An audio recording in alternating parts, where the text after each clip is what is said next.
Mère percevait des ondes? Elle ne les percevait pas. Ça a l'air très absurde à dire. Elle était comme des ondes foudroyantes, partout, instantanées, qui étaient comme absolument immobiles, tellement c'était rapide.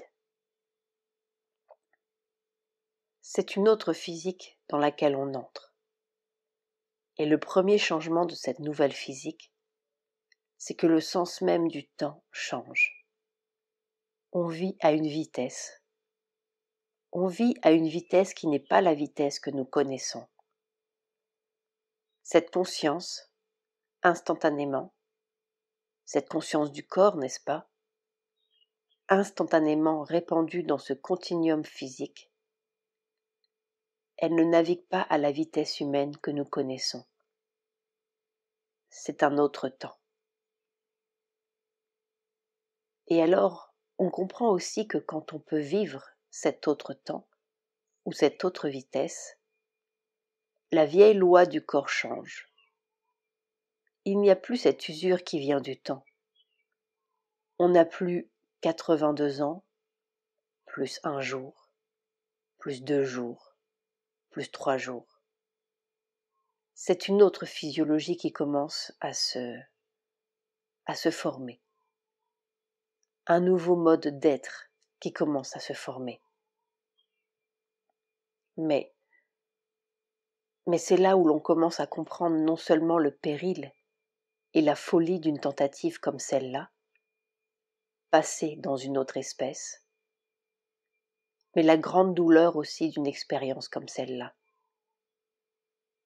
Parce que déboucher dans l'unité physique du monde, physiologique du monde, c'est entrer dans la misère totale du monde, n'est-ce pas? Alors, Mère disait avec son humour habituel, parce qu'il y avait toujours cet humour-là dans ce qu'elle faisait. Elle disait, c'est constamment comme si l'on attrapait une nouvelle maladie et qu'il faille la guérir. Elle attrapait des milliers et des milliers de maladies. Elle avait constamment des secondes blanches. On a l'impression que de seconde en seconde, elle était mise devant la mort. La mort qui n'était pas seulement la sienne, mais la mort d'un disciple. La mort à cette personne. La douleur de cette personne. Et qu'à chaque seconde, il fallait qu'elle amène ce nouvel oxygène, si je puis dire, ou cette nouvelle loi, pour surmonter cette maladie éclair, ou cette petite mort éclair, qui tout d'un coup venait la saisir. Et elle s'arrêtait. On la voyait devenir blanche. Et puis, quelque chose d'autre, de l'autre loi, venait s'infiltrer et venait contrecarrer, venait surmonter l'obstacle de cette douleur. Alors c'est très difficile à dire, mais c'est comme si Mère travaillait dans tout le corps de la terre. Ce n'était plus un corps enfermé dans une peau.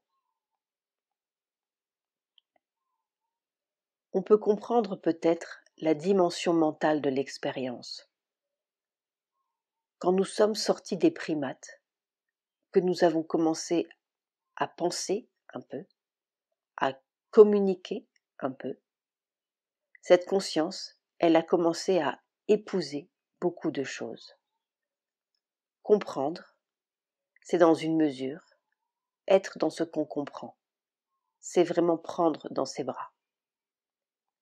Alors, plus l'homme se raffine et élargit sa conscience, plus il assume, plus il communique, plus il épouse de choses, plus il prend dans ses bras. Et l'homme plus raffiné est un être souvent douloureux, parce qu'il comprend beaucoup de choses, il épouse beaucoup de choses. Ça, nous pouvons le comprendre mentalement. Mais c'est dans le corps qu'est cette compréhension, cette façon de prendre dans ses bras. C'est dans la conscience du corps que ça se passe. C'est-à-dire que ce corps de mère embrassait beaucoup de souffrance pour travailler là-dedans, travailler dans ce mensonge, cet énorme mensonge qu'est la maladie, qu'est la souffrance, qu'est la douleur, qu'est la mort. En même temps que dans son propre corps, elle infiltrait dans le corps du monde un nouvel oxygène, pourrait-on dire. Des gouttes de quelque chose d'autre qui changeait la densité ou l'épaisseur des choses. Et alors c'est là où le phénomène devient très intéressant, quand on peut le comprendre.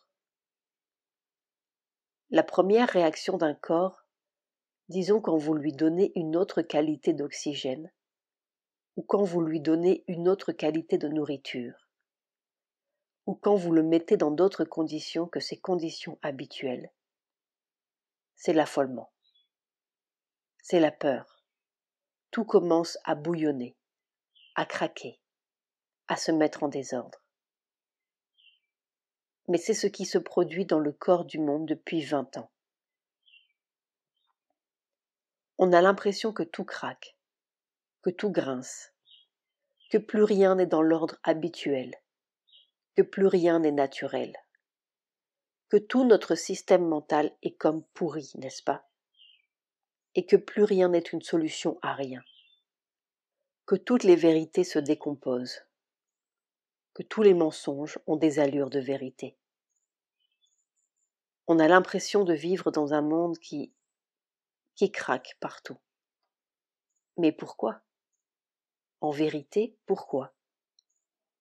C'est peut-être justement qu'une nouvelle loi, un nouvel air s'infiltre dans ce vieux bocal humain et commence à faire craquer partout les mailles. Alors on crie au secours, on est scandalisé. C'est affreux tout ce qui se passe.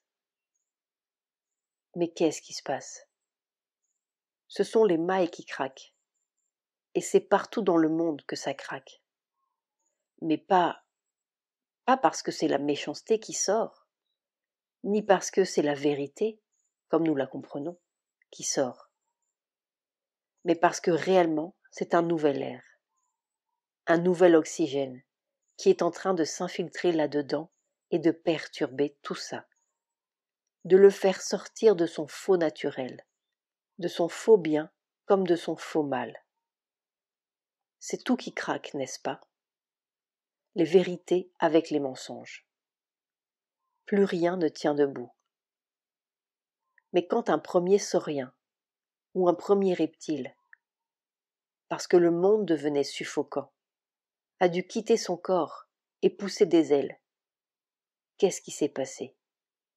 Ça devait craquer dans cette peau de reptile. Ça devait être affreusement douloureux dans cette peau de saurien lorsque les ailes devaient pousser. Ou même pour ce poisson, quand il fallait qu'il passe d'une respiration branchiale à un autre mode de respiration. C'est suffocant de passer dans un autre. C'est déchirant. C'est tout qui se décompose, qui se déchire. C'est le corps entier de la terre qui se déchire. C'est ça, l'expérience qui est en train de se faire. Alors, si l'on imagine que nous allons vers de nouvelles unités, des fraternités mondiales, et qu'on va faire le salut des pauvres et qu'on va produire une meilleure société, on se gourre, n'est-ce pas? On ne va pas faire de meilleurs poissons. On est en train de faire une autre espèce. Et alors, on s'apercevra peut-être que cet esprit, cette lumière, cette joie, tout cela qu'on cherchait au sommet de la conscience, en fermant les yeux, dans le silence et la retraite, que cet esprit, il est dans la matière même, que c'est la matière même, que c'est le but de ces millénaires où l'on a souffert, beaucoup. On est allé d'un cataclysme à l'autre pour nous obliger lentement à découvrir notre secret dans la matière. Mais pas celle des biologistes, pas celle des physiciens, pas celle du vieux code, n'est-ce pas, des vieux dogmes. Nos dogmes physiques sont aussi pourris que nos dogmes religieux. C'est dans autre chose qu'il faut émerger. Et c'est dans autre chose que nous sommes en train d'émerger à travers tout ce chaos. Et alors, on a l'espoir. Non seulement l'espoir, mais on peut commencer à toucher. Que ce dont on rêvait quand on était enfant au bord de la mer, que ce qui semblait à la fois si vaste et si proche, et si soi-même, n'est-ce pas? Quand je regardais la mer, ce n'était pas autre chose. Cette petite vague, ce n'était pas autre chose. Je coulais. Je perlais avec cette petite vague. Cette odeur de goémon, j'étais cette odeur. Ce n'est pas autre, ce n'est pas autre. Au bout de toute cette douleur, on peut retrouver dans le corps ce qu'on connaissait dans son enfance et ce qu'on connaissait dans les sommets de méditation. Alors, c'est la matière même qui prend son sens. Le but de l'évolution, ce n'est pas d'en sortir. Le but de la matière, ce n'est pas de l'abandonner. C'est de trouver son vrai secret.